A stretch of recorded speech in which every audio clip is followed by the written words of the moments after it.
what I sent you guys was probably maybe 1/10 of the Oh, really? the craziness that is my life. Wow. Pretty much even starting at the beginning, but I guess it all prepares you in a way. I mean, it's interesting. I've talked to so many people who have been through horrific stuff, like the worst stuff you can imagine. And you ask them, like, what do you wish was different about your life? Or looking back, do you wish this hadn't happened? And they all say, no, it made me who I am. And they're fine with it. It's hard to believe some of those answers. If you asked me that question, I would trade a lot of it in. I'd say, no, I wouldn't have. Who would want to go through that? Right. No, take it away if you can. Let that cup pass for me, God, please. And that's human. I mean, I think it kind of just depends on how much you've been through. And sometimes just a few things is enough. Maybe one thing is enough. For other people, I don't know. I don't know if it's their spirit that's either already molded or shaped in a good way to where they don't need to learn very much from this life. And others, that maybe like myself, have to be continuously challenged for some reason. I don't know the plan. I just know that I have, when the ball's put in my court, I have two options. And it's either let the trial bury you in the ground and stay there and lay in the proverbial, sit in your shit moment and stay there, or come to a place of acceptance and begin the challenging route out of the pit. And that's really what it comes down to. Tell me about your childhood. You grew up where? I grew up in Wilmington, California. What was your family like? Family was pretty crazy. I learned later, right? In the beginning, it just all seemed normal, like everybody's existence. But then I started to realize, people don't beat each other, and people aren't running from gangs all the time, and people, like, hearing gunshots at night is not a normal thing. Like, dead bodies in the alley, that's not normal. Eventually you figure out, wow, that was awful. But you didn't feel like that when you were a kid because it's just normal. It was your normal? Yeah. My whole walk has been laced with just challenge after challenge after challenge. I mean, even starting with like the birth, Where did your story start? I mean, we could start at sort of the tail end, which is what I emailed you guys. But, my mom was 14 years old when she had my sister, 16 when she had me, 17 or 18 when she had my brother, and then my dad left. So I feel pretty fortunate that, she didn't give us up for adoption or anything. She was a kid herself. I think of it now, I'm like, you're a kid. Like, how do you don't even know what you don't even know. How do you raise kids? This is crazy. But she stuck it out, and I watched her go through her whole challenge, her whole growth, where she was drinking, and, even her story is crazy. She's molested by her father, was in all kinds of weird headspace, and, there's some things that happened because of that. She being bipolar and all this traumatic stuff. So she was pretty messed up, but she did the best she could. But that led to, just like I was talking with Noelle, there's everybody gets their programming, and for her it was awful programming, and then that kind of comes down the line, and so there's this chain effect, and for her it was like, it wasn't so bad to beat the crap out of us, because it was like, well, I'm not doing what my dad did to me. This is like, you guys don't even know how good you guys have it, kind of thing. And thankfully she grew a lot. I mean, she's definitely done a 180, and it's different now, but that's probably the first thing. I mean, what were you like in high school as a kid? High school, growing up in Wilmington, it was a really bad area. I mean, really ghetto.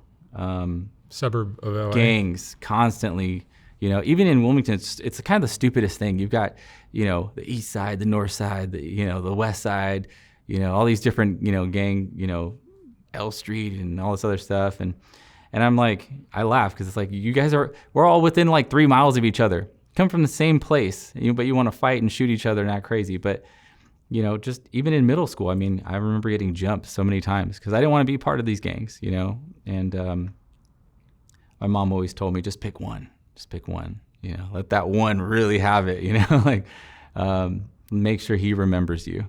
And yeah, it was challenging trying to get through there. I think sports saved me. Sports for sure, just always trying to be involved in sports. But man, I remember running from I would take on 2 or 3, but then when it became 4 or 5, I just knew I didn't want to get trashed again like that, So I remember one time I was running. It was middle school. I was like 12 or 13, and some van, just opened up its door, and I'm just running. They see all the people running behind me. They opened up the door beside me, kind of driving, and they let me hop in. And I was like, "Oh my God, thank you guys so much." And they're like, "Yeah, are you okay?" And like, blood in your face and stuff. Because I did as much as I could, and after that, I was like, this is a losing battle. I got to get out of here. But yeah, that was tough. That was a tough upbringing. I was glad to get out of there, and at a certain point, I got in a lot of trouble. My mom was like, you got to go live with your dad, which was funny to me because I didn't even know she was talking to my dad. I had no interaction with my dad, very little. And I'm like, you know where my dad lives? She's like, yeah, you're going to go live with your dad. I just can't deal with you, kind of thing. Not because I was bad in school, like grades and stuff, but just the extracurricular stuff and fights and things like that. And when I went to go live with them, my dad and his girlfriend at the time, it was crazy because I saw a different world. And I realized at the time, wow, this is like a completely different world. Like, the people are different, how they speak is different, how they talk and how they carry themselves. It's just different. I saw a guy who was wearing something that looked like he was in a gang, and I kind of went up to him and I was just like, where are you from or whatever? He's like, what are you talking about? And I'm like, yeah, you're dressed like a gang member. He's like, oh no, this is like a style. I was like, what? It was weird. It was super weird. And I was like, a style? Dang, this is crazy. You wouldn't think it's 4 hours away, right? Central Coast, San Luis Obispo County, Rio Grande up there. But yeah, that was me in pretty much high school, bouncing around, going back and forth. But at least I got to experience a different place. So that gave me a lot of perspective. I think after high school, things got kind of tough. My mom ended up, in and out of relationships. They were bad, right? When you're somebody who is treated the way she was as a kid, you don't know how to love. You never really learned what real love is. So you have a bad meter. You pick bad partners. You don't even know. She was in abusive relationships. I seen that when I was a kid. Her always getting beat on, them trying to beat on me. Her beating me up, had my nose broken several times, It was crazy. She would, standing on a wall, putting your nose to the wall with your arms up for hours while she fell asleep, and it's like, that's okay. Or like hitting you with a stick or whatever's close, and I remember one time there was like a nail in a piece of wood that, like if your window, the little latch breaks, you put usually like a stick in there so someone can't open the window, in the pane there. So I remember she grabbed one of those and she started hitting me with it, and there was a stick with a nail in it. She didn't know, I don't think, but I'm screaming bloody murder and there's blood on me, and eventually she saw it, but then she was so crazy at the time where she was just like, oh, okay, well, don't bleed on my carpet, you little shit, kind of thing. And I was like crying my face off, There was all kinds of moments like that. But it's funny because I remember she called me not too long ago, maybe like a year ago, I think. and we hadn't been talking very much, but she called and she said something along the lines of, hey, I'm really sorry. Like, I'm really sorry for all the things that I did to you, and it just wasn't right, and things like that. And at that point, I think, well, let me tell you what I said. I said, it's okay. You didn't even know what you didn't even know. Like, you had no clue really what love was. And your programming was so messed up and you were so messed up in your head and your heart and all your experiences that you just felt like that was normal. That's just normal, which is crazy. Now you know it's not, and now you're calling me to apologize. So I appreciate that, And my mom's apologized a lot, and she still does every now and then, which is, obviously it's healing. It's good to hear, but I don't even need to hear it anymore. It's just, that's what she experienced. But going back to just my experience in middle school and growing up, I think there was a point where I didn't know my dad very well, but he was kind of crazy. Like he was like a big kid, He wasn't the kind of guy that like he really gave me like something I can stand on, like a foundation, like a father. He was just like this big kid. He was always joking and acting kind of dumb and silly.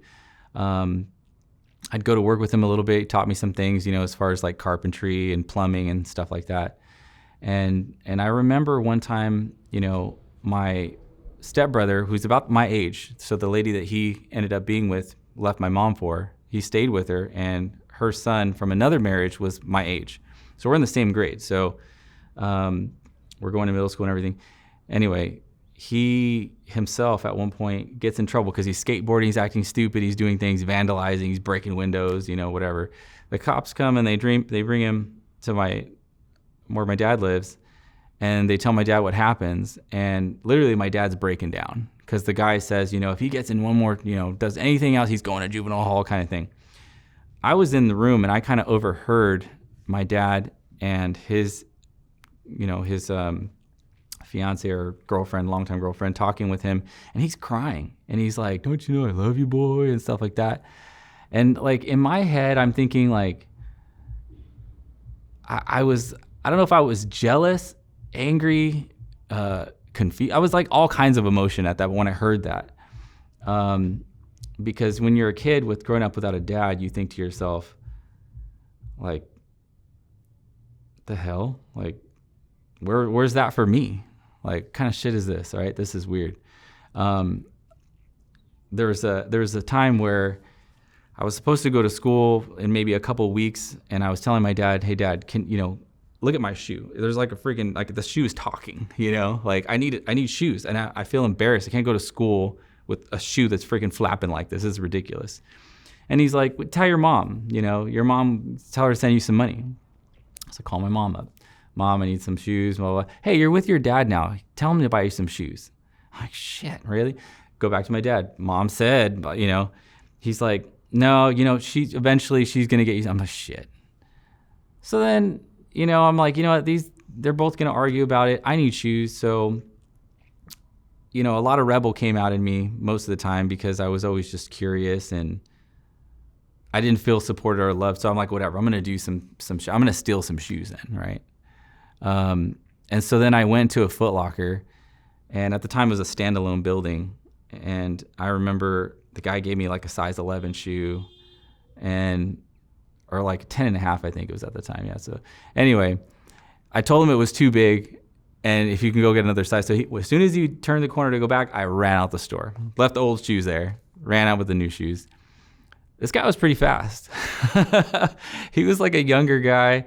But I mean, I was lightning at that time. I mean, plus I was at all adrenaline and, I did run track in school, so I was gone. I didn't even feel like my feet were touching the ground. I was just gone. And I remember I thought I got away with it. Maybe a couple weeks later, I'm with one of my friends, this guy, Chris, also another Chris. And we're playing basketball. We always played basketball. I'd go to his house, knock on his screen door, tell him, "Hey, is Chris here?" And I remember his mom was super racist. A lot of people there were. It was crazy. I knew there was a lot of racism, but I experienced it pretty hardcore at this point in my life, where she was just like, you know, she basically called me the N-word, and like I was, and my friend's like, Mom, you know, like, what's wrong with you? And he's not even black, you know, like, and I was like, yeah, I'm not even black. Like, what the hell? And she didn't care. She's like, if you ain't white, you ain't right, you know? So I just remember we go play basketball. We ended up at another friend's house at the, you know, that same day. And his mom was super racist also. And so she didn't want to let me in the house. And so we're sitting there. He basically argues with his mom, this other kid.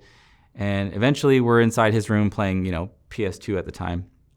We're just playing some PS2. And then all of a sudden, bah, bah, bah, bah, on the door, you know. And then he's like, Mom, leave us alone, you know. Bah, bah, bah, bah. And I'm like, and then we're all like looking at each other, and you hear, open the door, there's the police, you know. Like, oh, shit. So we're like, oh, we open the door, and a police officer comes in. And he's just like, he points at me, he has his flashlight, and he's like, you, outside. I'm like, the hell did I do? You know, like, so I go outside, and, you know, he starts, you know, putting my hand behind. He arrested me, literally put handcuffs on me, sat me on the floor. He's like, do you know why we arrested you? And I'm like, no. He's like, well, this woman says that you took her earrings. At the time, I had like, you know, cubic zirconia earrings in. I mean, these are like the $5 earrings you can go to the mall and buy. And I'm like, these are like $5 from the mall. Like, what are you talking about? Like, we've been in his room the whole time. And even his friends yelling at his mom, like, Mom, you called the police on my friend and blah, blah, blah. And he's yelling at her. She's trying to yell at the police officer like he stole my ear. I'm like, no, I didn't. It was crazy. But then when the other officers come up, and it's because, you know, it's a small town. So, I mean, you don't get away with shit there. I mean, these guys are like white on rice. So they come out, and they're like, he walks up and he looks at me, and then he puts his flashlight and he looks down at my shoes. And I was like, I like instantly knew. I was like, oh shit, this guy knows. Like, and he gets on his like, he starts talking on his thing. He talks about the red shoes, you know? And I was like, fuck. You know, and then he's, you know, it comes back, yes, Hispanic male, blah, blah, blah, blah. Like, damn. He's like, yeah, nice shoes. You steal those? And I was like, I couldn't even lie at that point. I mean, they caught me. You know, he was like, what was I going to say? No. You know, like, I had to just be like, shit, yeah. He's like, all right, now you're going to juvenile hall. And he took my shoes off, put them in a baggie, and like took me in the car. When I went to juvenile hall, it sucked because, I mean, first of all, it's cold as shit, and I never been in trouble, so it was just something that, I mean, you're sitting on a cold bed, and they give you like these cut off Converse shoes, and it's just, there's no pillow, there's no blanket. It sucked. And I asked the guy there, I said, like, so what's gonna happen? He's like, well, I don't know. Your parents have to come get you. And I'm like, okay, so where's my dad at? He's like, I don't know. He could have picked you up like today. He could pick you up today. And so I'm like, do I get to call him or whatever? And he's like, yeah, you can call. I called, nobody answered. Several times I got to call, nobody answered. So then 3 days go by, and he finally picks me up. And by this point, I'm sour as shit. I was so sour. I was so angry. And I remember getting in the car, and I was like, why, like, how come you didn't pick me up? And he's just like, oh, you learned your lesson. And I was like, I was so pissed. I mean, I was always whippy, so I was just like, now you want to be a dad? I was so pissed. And he looked at me, when I said that, I mean, like a fire bursted in his eyeballs. He was just like, and he was like, there was a fire that I had never seen in his face. But anyway, that was kind of shitty, right? That's kind of my experience with my parents. They didn't know how to handle me, and I felt like at a certain point I knew more than them. I was smarter than them. I always read. I was in magnet programs. It was always easy for me to get good grades in school. I had a photographic memory. I'd sit in the front and just listen. And I never had to study. My sister hated me, even though she went to Berkeley and USC and eventually became a professor. But she was always jealous of like my ability to just not have to study or do anything and get easy A's. Later on, she basically said, you know, I want to have a relationship with you, but I just always felt that, you know, Mom showed me so much favoritism that you kind of hated me for it. because she did. My mom was pretty much living vicariously through my sister, and everything that she didn't get, she was trying to make right. She was trying to correct through my sister, my older sister. But either way, high school, I remember that was kind of the normal thing, going back and forth with my dad. And then even at some point, I was living with a friend. Even going to school, I was living with a friend because I didn't want to live with either of them. I felt like both of them were still kind of working through their shit. And I was like, you know what? I can't be with either of you guys. And at one point, I remember my mom had a boyfriend, cheated on her. They had a house, they sold it in Long Beach, and she moved in with some other guy. When I couldn't be where my dad was, I came back, and it was high school.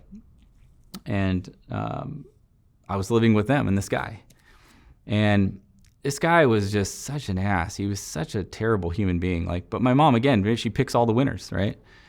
And so I was going to school, I graduated, and I literally applied for what I can get to go to community college right there at El Camino in Torrance. And I paid for my books, I paid for everything. They didn't have to do anything. And my mom even said, I don't have money, I'm sorry, kid, because they're paying for my sister to go to Berkeley at the time, which is super expensive. And she barely could keep up with the curriculum. And, it is what it is, kid, sorry. Hey, what are we gonna do, So community college was the ticket, and I'm like, okay, I'm gonna go there. I'm gonna pay for it. I'm working, and then at one point, her husband or her boyfriend, he's like, all right, I'm gonna need you to pay me some rent. I'm like, did you talk to my mom about this?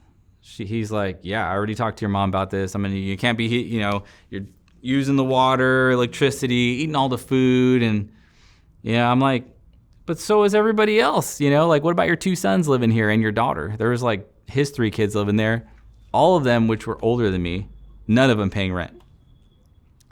I was like, this is crazy. And I remember having a talk with my mom, in the garage. I'm like, Mom, she caught me washing some clothes. She's like, did you talk to him about washing clothes and blah, blah.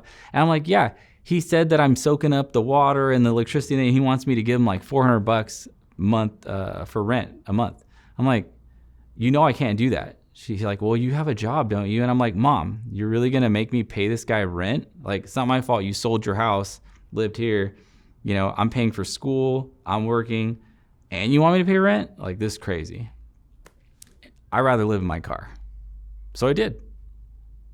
I had the first car I ever bought by myself. It was a VW bus. And it was an orange one with the tan top, little surfer bus, right? It was cold as shit in there. I could tell you that much.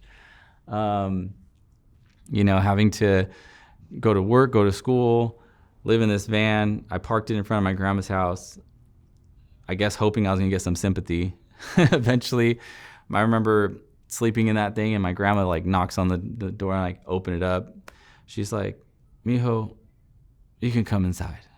And this was after 2 weeks of me living in this car, And I guess my mom called her up out of anger and told her not to let me stay there, And my grandma wasn't going to not listen to my mom. But anyway, there's just all kinds of random stuff like that. I had a daughter in 2015, and at the time, everything was going well. I was married, working. I thought this was okay, this is life, right?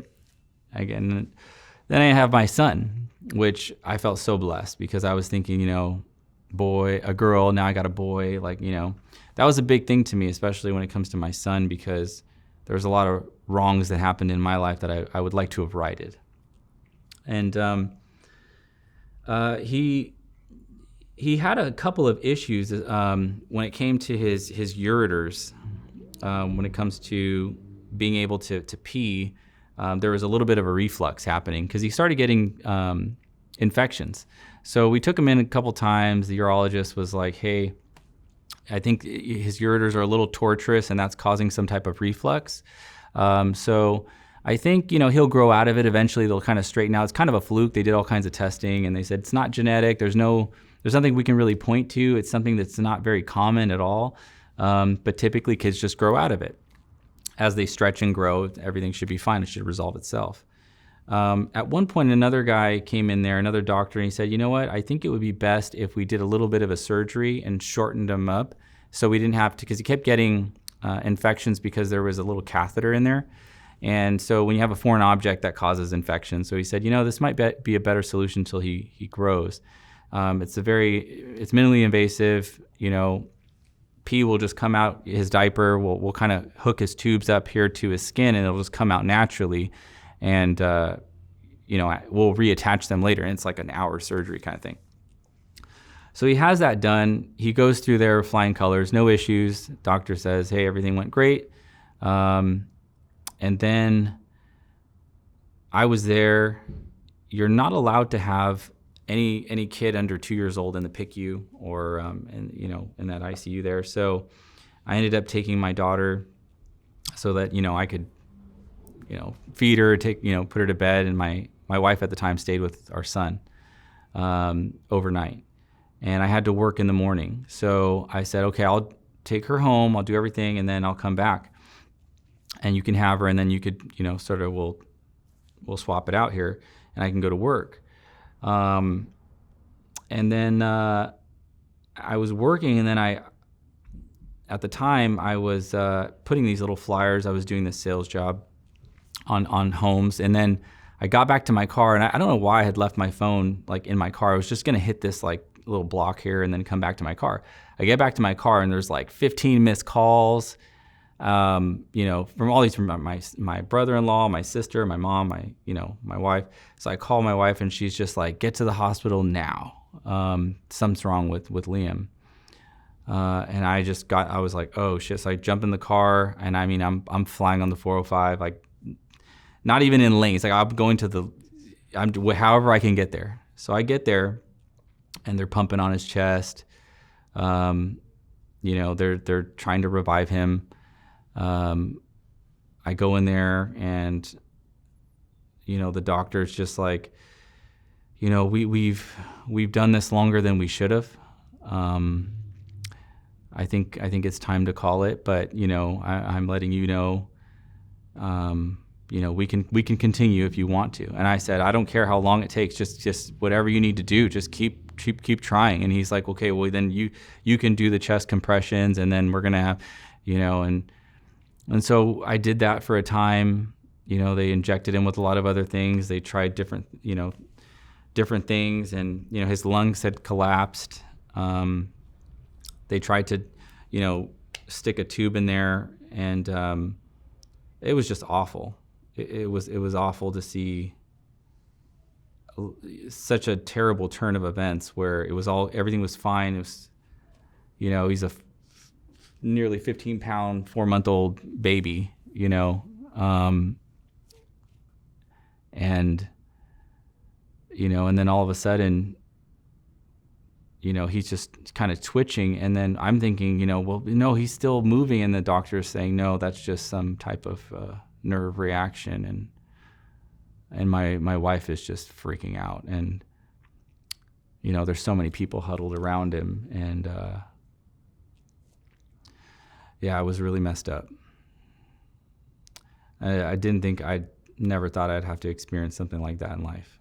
And what was the cause? Ultimately, there was a nurse who forgot to log all the medication she gave him. And I guess she had some issue with her boyfriend or something like that. And she was in distress and forgot to log it. The next nurse came back in and gave him another dose of mepridine, Benadryl, and morphine, and they overdosed him. They suppressed his breathing, his lungs collapsed, and they couldn't bring him back. He was suffocating slowly and over-medicated for many hours before, you know, he finally gave out, and they couldn't bring him back. And so I remember the urologist came in there, and he's like, I don't know what happened, Chris. He was fine when I left him last night. He's like, I don't know what happened, but we need to get to the bottom of this, you know. And they kept trying to say that, he was a sick baby and, he's in a better place. And, even the nurse tried to have me, one of the head nurse tried to have me sign this paperwork and whatnot. And I was like, I'm not signing that shit. Like, what are you doing? Like, I'm trying to, it was awful just to see your baby just lifeless. And my wife at the time just did not want to leave him. She just kept holding him, even though he was just getting stiff. And,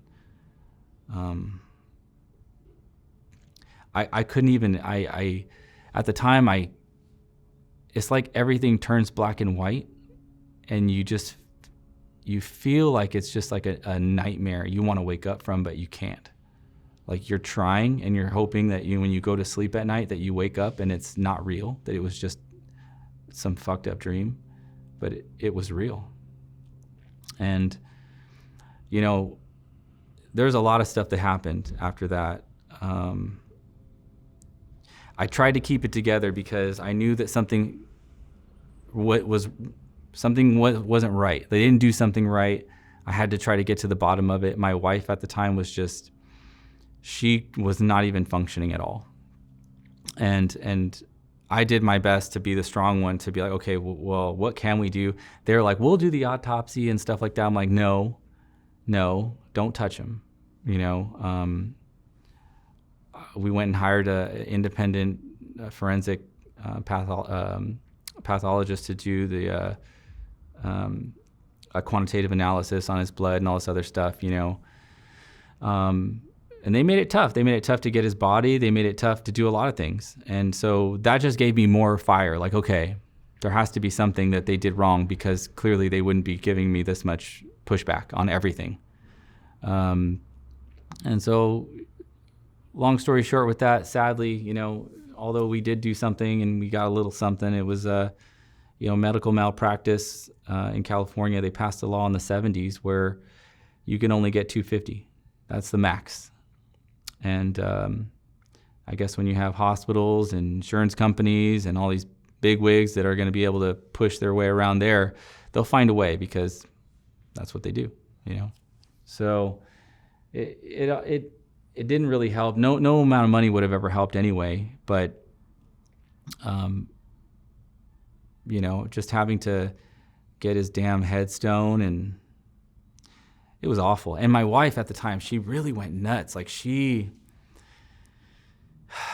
being a Christian is a big thing to us. Like we have always been very Christian, and, she was even praying for him to be raised from the dead, like Lazarus. And, I was trying in my own way to walk the fine line of like, hey, we have to accept that he's gone, and she's just like, no, like, she's like, you don't believe with me. And she was just like, she really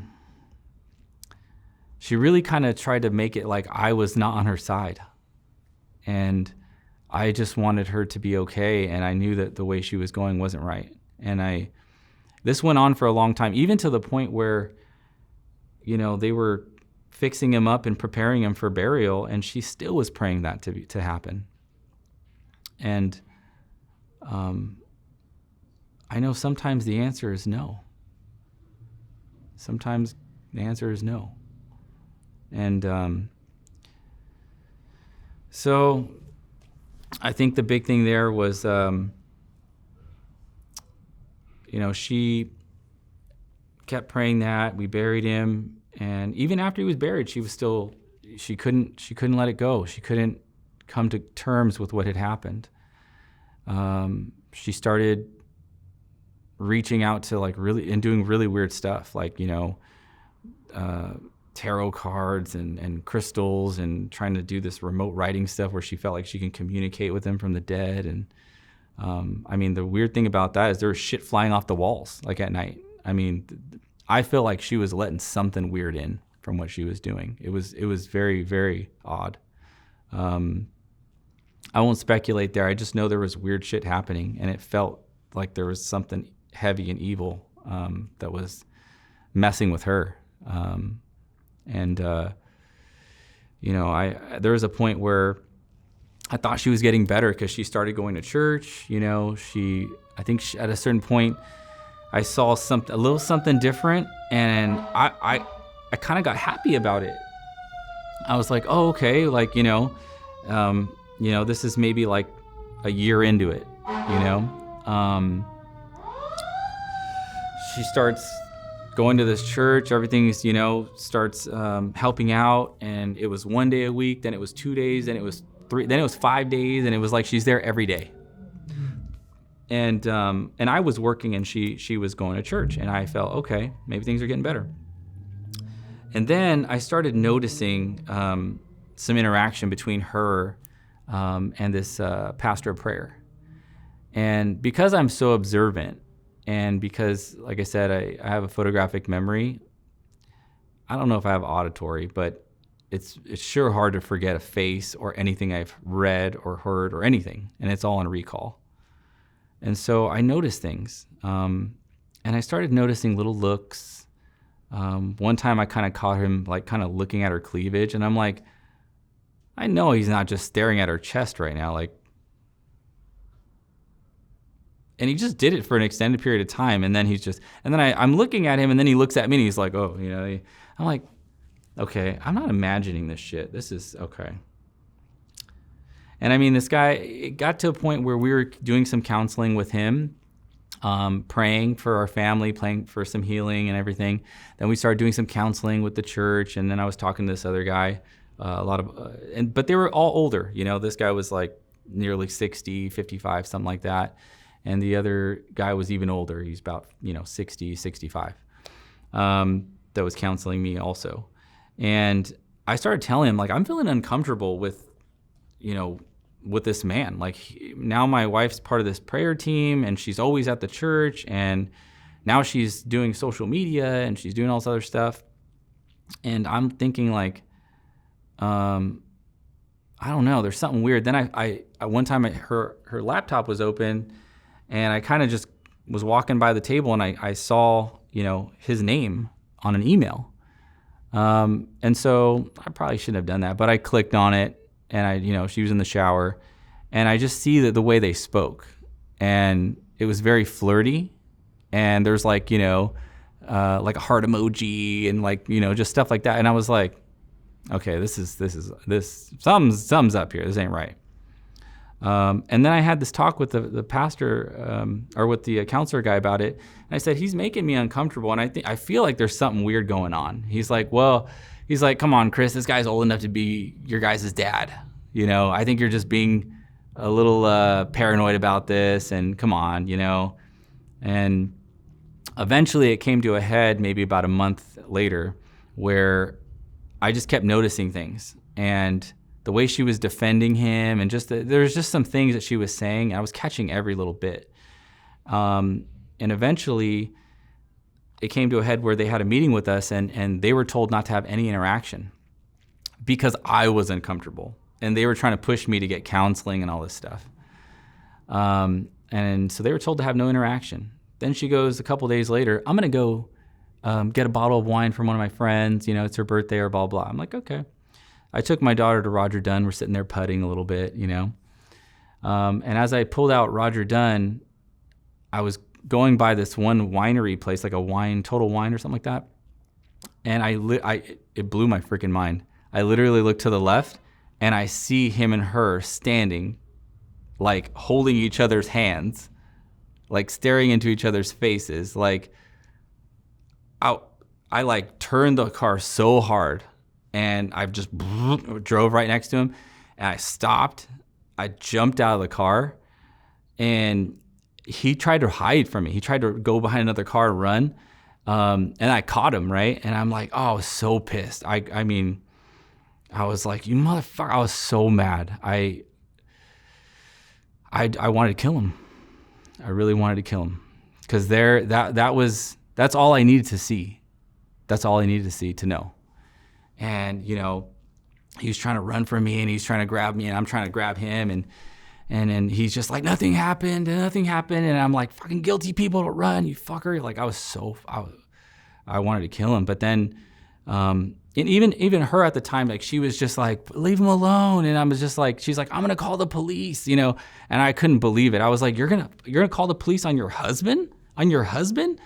Like, it was just, I mean, the level of anger and betrayal. Oh man, it sucked. It was awful.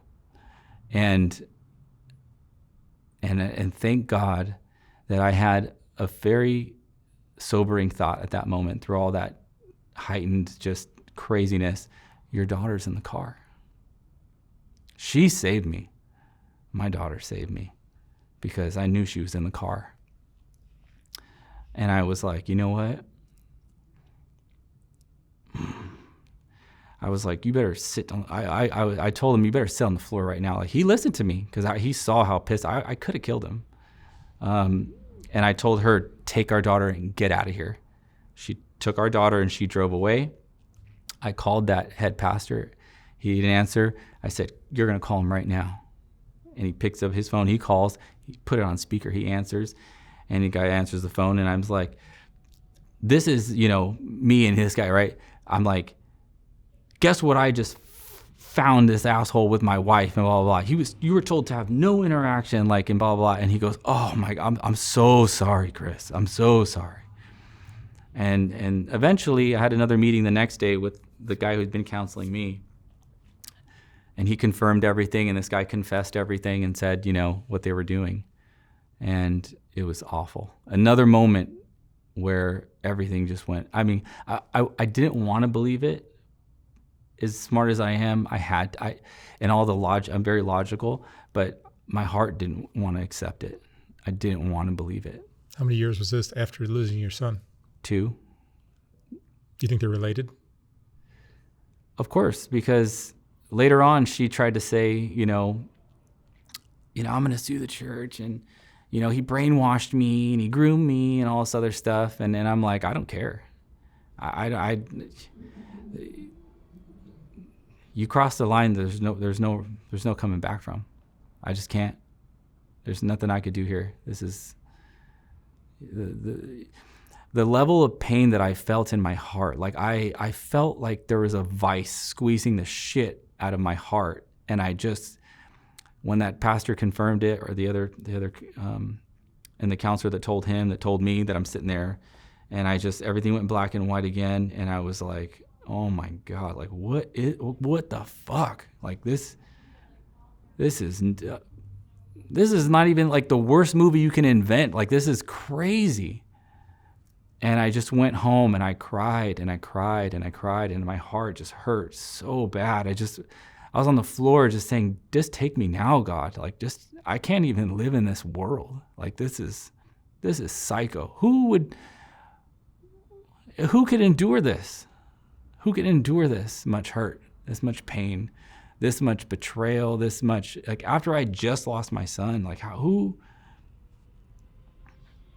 could? I stayed there. I stayed there on the ground for weeks, just disappearing, I lost probably like 50, 60 pounds. I didn't even want to get up to go to the bathroom. And again, after so much hurt and pain, people calling me, people coming over, knocking on the door, asking if I'm okay. I didn't answer. Phone died. I battled and I wrestled with wanting to live. And the only thing I could think was, you still have one. You still have one. You may have lost everything. You lost your son, you lost your wife, but you still have your daughter. And she deserves a dad. You got to get up. You got to get up. You can't just lay here no more. You got to get up. And I prayed and I prayed. I kept telling God, like, what do I do, God? How do I overcome this? How first I was just pissed. I was so angry. Like, why would you do this to me, God? Like, why would you let me go through all this? Like, what did I do? What did I do? I've done nothing. What did I do? And you start wrestling with God, and you start, thinking that God's doing it to you. I've learned a lot in my time, and I've had to overcome a lot, and I've had to grow a lot, and I've had to learn a lot of coping mechanisms and strategies to come back from all that. And now I know, A, I have a daughter, all right, so that helped me. But B, there's a lot of other people that have been through this kind of stuff. I'm not alone. There's people that have been through more. And even if somebody's been through less, but they feel like it's similar, they need help too. And so even in the darkest time, I always heard God. I always felt like he was there. And I always felt him say like one simple thing, which is help others. Just help others. So I started to accept that, maybe I'm going through all this so that I can know what it's like to be lost, to be just so destroyed, just have no hope, feel like you don't want to live, feel like there's no purpose, feel like there's just chaos and nothing matters. And going through all that made me start to understand that, okay, maybe if I can come back from this, everyone can. Everyone can. And so there's a lot more, but, we don't have a whole lot of time here. But I think the big thing is there's always a plan and there's always a purpose. And you could either use it or let it destroy you. And I choose to use it. So your family now tell me about that. Yeah. So it's one of those things where nobody likes to go through these trials, these challenges, just these terrible moments in life. And when you're going through them, you always feel like no one will ever know how I feel right now. Like I'm so alone. I'm like, this is just like, I must be going through the worst thing in the history of civilization. But in retrospect, after I went through everything I went through, I realized it was for a purpose. And I never imagined it would be for pretty much the same thing that, when it comes to my brother. So my brother, sadly, he was leaving a park. He went and played with his kids. He's such a great dad. He's always toting them around on his left and right arm, his 2 4-year-olds. And he's leaving a park, and he's on right here in he was on Vermont, headed towards PCH, and some lady just pulled out from a park position right in front of him, and it's a highway, so people are going somewhere between 45, 55, whatever it is there, and so he swerves to avoid, otherwise he would have T-boned her, goes into oncoming traffic, and then has to go left even further to avoid the oncoming traffic, hits the curb. Somehow the lady who described it to us, she was there literally watching it like a movie. She was super traumatized, this lady. She's like, it just popped the corner and just started rolling over. And she's like, it's like it sped up. And she said it was awful. She was, everybody that was there, they were all freaking out, thinking it was gonna explode. It knocked over many trees and ended up coming to a rest on a light pole, one of those big concrete ones. And it was on its side, and he unfortunately at that point was pinned underneath the cab of the truck. Some bystanders all got out of the car. A lot of men rolled it over to get him out. Unfortunately, my niece was under there too, and she was dead. Her little head got pinched.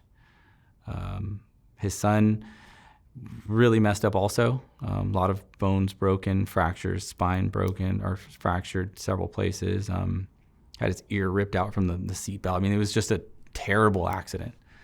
And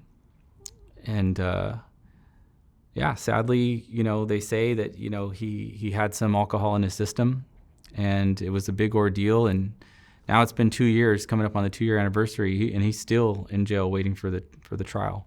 For alcohol. Because they say from, none of it's proven yet, but that's what they say. Even though they have these broken vials and all this stuff, that's what they're relying on, which is crazy. But I'm biased, right? And then obviously why I'm wearing this shirt, my sister just got diagnosed with cancer, and it's one of those very aggressive cancers. And now she's starting her second round of chemo on Friday. And, my mom went over there, shaved her head, because it's just very traumatic to see all the hair falling out of your head. So my mom used my clippers to shave her head. And,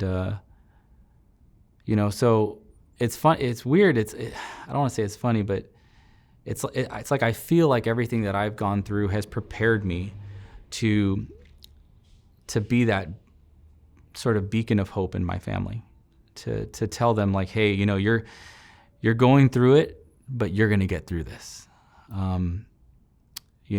Everybody's got their trial, and I've seen it, and I know what it feels like to be just on the floor, hurting, broken, crying, and whether you're religious or you don't believe in anything, or you're other religions than me, or what have you, everybody tends to feel the same. They're gonna get this moment where they really isolate and they feel alone, like nobody understands, and why is this happening to me? And like, I don't even want to live. Like, how do I get through this? And no matter how much support they have, my sister has 3 kids. She's got a husband. But the amount of breakdowns I've seen her have is a blessing to me, by the way, because she's barely starting to open up to me. She always thought that I resented her for getting all the favoritism, And she's just like, I'm so thankful to have you guys in my life, like, now. And I'm like, yeah, I've been here the whole time. It's kind of sad that cancer had to be the thing that opened that door for us to now have this really good relationship. But either way, I don't care. I'm here for you. And so we've had a lot of heart-to-hearts, and it's kind of like you get a lot of time when you're sitting there plugged in, to chemo and having to get all this stuff flowing through you, and 4 or 5 hours sitting there, 8 hours sitting there. And it's like, man, this is way better therapy than what you could pay for. Talk about our childhood, cut from the same cloth. And then when it comes to my brother, sadly, sitting in jail, my poor mother, just hearing her cry about it the other day, just like, oh, what can I do for my kids? Like, I can't do anything for this one. I can't do anything. I'm like, well, hey, you got one. I had nothing wrong with me right now. And she's just like, shit, I know. At least I got that, right? So I guess I'm kind of just now understanding what all these trials are for. And it's really to bring us closer together, because it's like humans just are not designed to be alone. We're not designed to be alone. Like, you can't argue with that. I mean, it takes 2 people to make another human, well, before all our science and everything and what have you. But you need that, and community is important, and having this sort of mirror that can sit there and listen to you and your issues, your problems, your hurts, your pains, your struggles, everything that you're going through. And then hopefully there's somebody who really knows you, really understands, can say, hey, you'll get through it. The worst that could happen is you die. But you know what? Death has a 100% kill rate, last time I checked. We're all going to die. But while we're going through these trials, it's so important to have support, to have friends, to have family, to have a therapist. I mean, have a dog, anything. You need more. You need more help and more people, more community. And sadly, when people are going through this stuff, it's the weirdest thing. It's kind of I don't want to call it human nature, but it's just the nature of when you're going through things, you want to isolate. And you may not even realize it. You just, for whatever reason, you just, even my sister said, I just don't want, don't come, I don't want you to see me like this. And I thought, see you like this? I mean, shit, if there's any time you actually needed somebody, it's now. I mean, better to see you like drunk, or intoxicated, or, gorging yourself on something, or like, no, this is the time you need me, and I'm here for you. I think in life, everybody's going to go through trials. Everybody's going to go through hurt and pain. And whether you're some starving kid in Africa who's promised a sweet potato for your birthday and you haven't eaten for 3 days, and your dad doesn't bring it, and you're just so disappointed crying in your little corner of the hut, or you're some affluent, person in Corona del Mar where your dad promised you if you were going to get straight A's, they'd get you the BMW M Series with the right colors that you like and everything. And then you told all your friends, and then on your birthday, they honk, honk. It's the basic model. You go cry in your room, just so embarrassed that it's not the one that you said you were going to get. Those kids, they feel the same on the inside. On the outside, we look at it like, oh, you're a spoiled little shit, and I feel bad for you. You're not even eating. But everybody's mountain is everybody's mountain, and everybody will have one or two or many. So it's all about what you do have control over. You don't have control over what happens to you, but you do get to decide how it affects you. That's great. That's your power. It's a wonderful story. Thanks. Thank you so much, Chris. You're doing better now. Yeah, absolutely. Good for you. That's all I try to do is just, God always takes me to places where I can try to inspire people, try to help them, let them tell me their story. And then sometimes when it's pretty much every time they hear even a fraction of mine, they're like, wow, okay. Because there's, when you've been through it, now you have clout. Now you have something to stand on because you've been through it. And that's what it's all about. It's going through it and growing through it so that you can be a teacher, so that you can be a helper, and so that you can speak with experience and experiential wisdom. That's wonderful. All right. Thank you very much. Yep.